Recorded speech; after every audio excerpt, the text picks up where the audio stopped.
അതിനു മുന്നേ ഞാൻ 2019 ഒക്ടോബർ മാസം ഇവിടെ വന്നിട്ടുണ്ടായിരുന്നു. അന്ന് ഉടമ്പടി എടുക്കുന്നതിനായിട്ട് വന്നത്. പക്ഷേ അന്ന് എനിക്ക് ഇവിടുത്തെ കാര്യങ്ങളെക്കുറിച്ചൊന്നും കൂടുതലായിട്ട് അറിയത്തില്ലായിരുന്നു. അപ്പോൾ ഉടമ്പടി എടുത്തിട്ട് അത് പാലിച്ചില്ലെങ്കിൽ എനിക്ക് പേടിയൊക്കെ ആയിരുന്നു. അതുകൊണ്ട് ഞാൻ അന്ന് പ്രാർത്ഥിച്ചിട്ട് പോയി.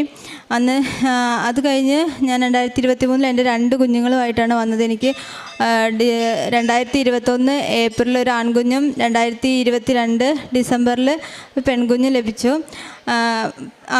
കുഞ്ഞുണ്ടായപ്പോൾ ജനനസമയത്ത് ഡോക്ടറുടെ അശ്രദ്ധ മൂലം അവളുടെ വലത് കൈ ചലനശേഷി പൂർണ്ണമായിട്ട് നഷ്ടപ്പെട്ടിരുന്നു. ഈ കൈക്ക് ഒരു അനക്കം ഉണ്ടായിരുന്നില്ല. ഒരു 3 മാസത്തോളം ഇപ്പോൾ ഫിസിയോതെറാപ്പിയൊക്കെ ചെയ്യുന്നുണ്ടായിരുന്നു.